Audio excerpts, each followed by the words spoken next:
Hi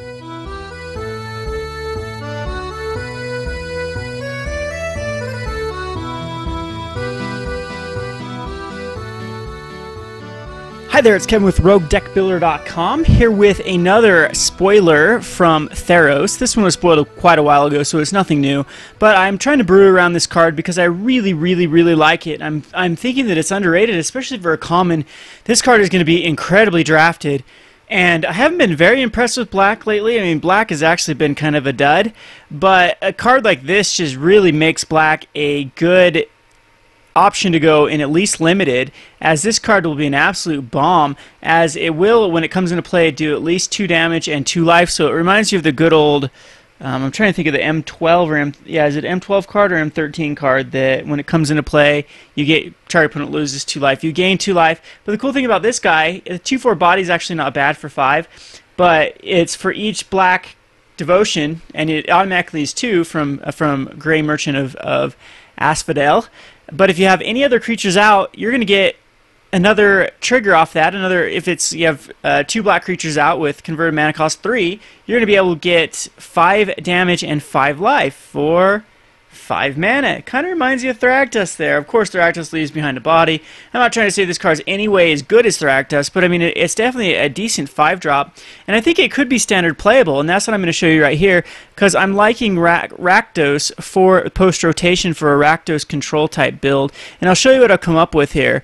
So let's move this out.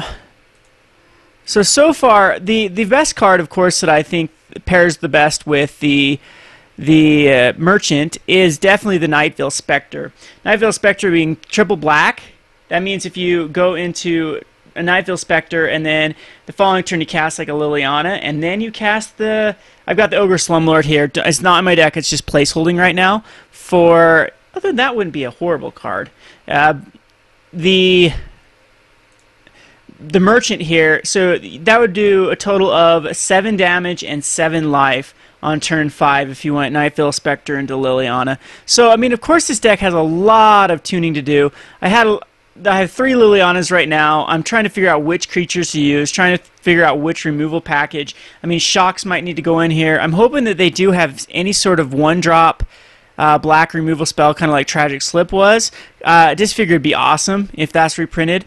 But hopefully, so far we've seen the uncommon black removal that destroys target black creature.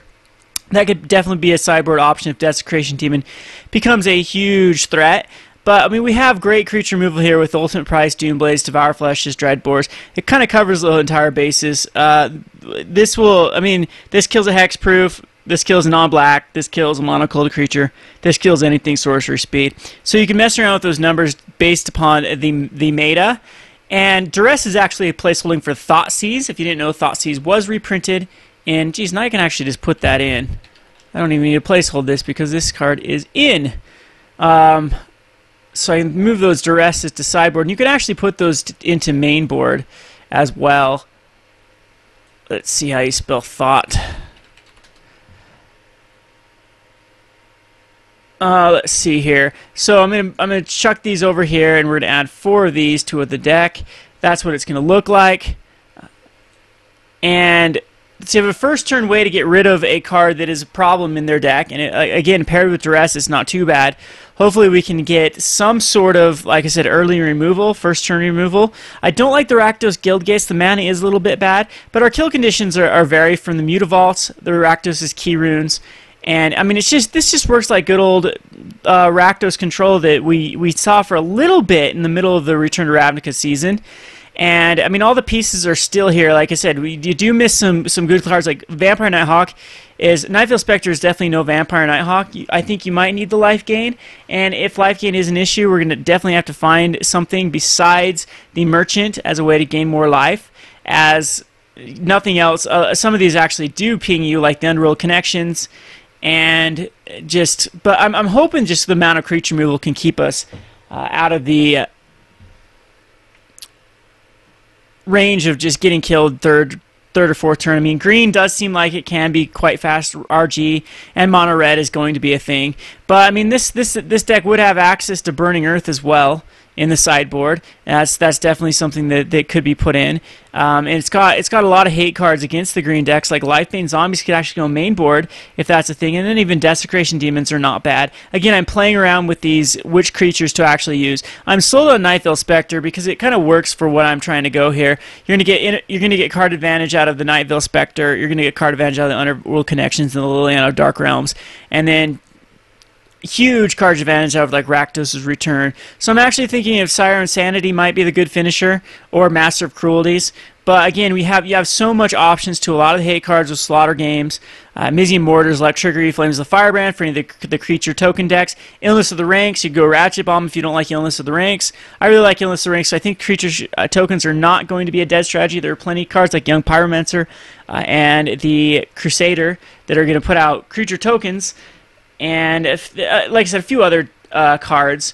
And then I'm thinking of Rise of the Dark Realms as might be a good finisher, or we could go a Cryptghast strategy to try to get out some big dude. But the problem is right now, out of all the cards that are spoiled from black and the cards that are in Return to Ravnica, I don't like any of the big bodies. You have the 6/5 Vampire that doubles counters every time you get a +1 counter every time it connects for each damage that it does, each combat damage to player. And you also have the Lord of the Void that when it deals combat 7/7 for 7, and when it deals damage you get to exile cards from the 7 cards from the top player's library and get to cast a creature from that. So I mean, those are okay cards, and maybe those cards will be viable, but I mean, Cryptghast and Liliana of the Dark Realms, Rakdos Kyrans all work very well together to where you can ramp out a lot of mana very quickly, but I just haven't found a target for it yet.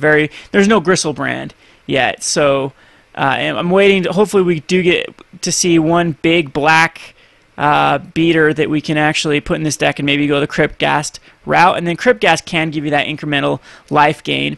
Of course, you could go, instead of red, you could go over to like Obsidian and Blood Baron Viscopa, and those are definitely ways to gain life. But I'm liking that would change the entire feel of the deck. I'm liking this deck for Rakdos' Return and the Rakdos Kirun and the Dreadbore. And like I said, it has access to some really cool cards post-sideboard. But again, the white, I'll have to make a white version of this as well. And maybe even go into blue or green and see what those colors can add to this deck as well. Again, the whole thing of this is Thoughtseize, and then you control their early board, and then you get out a big Rakdos' Return with, a Kirun, or you're just getting card advantage, card advantage, card advantage, card advantage, and then depleting their hand and then beating them down with the finishers being just early drops like Nightveil Spectre. So anyway, let's see here. The other card I'm looking at is the Abhorrent Overlord. I don't actually think this is such a bad card. It's 7 mana. Man, you could really go a demon strategy with the Shadowborn Apostles, but it's just, I've tried to make Shadowborn Apostles work, and it does not work. It's just, you have to dedicate so many cards to your Shadowborn Apostles, and if they kill any of them, and I mean you have to go a strategy like Immortal Servitude to get them back, I just don't like it. So anyway, this Abhorrent Overlord, 6 mana or 7 mana for 6/6, not bad, and you get to put a number of 1/1 Black Harpy creature tokens with flying on the battlefield for each Devotion to Black. Again, if you have like a Nightveil Spectre out, you have a Liliana out, you have Underworld Connections out, you have something like that, you're going to get a lot of 1/1 Black Harpy creature tokens. But again, they're just 1/1 flyers. There's something that can definitely be dealt with. This guy isn't the biggest threat himself. He does impact the board immediately. That's what I like about him. He does, he has at least a 3 cards for 1, but 2 of those cards are just 1/1.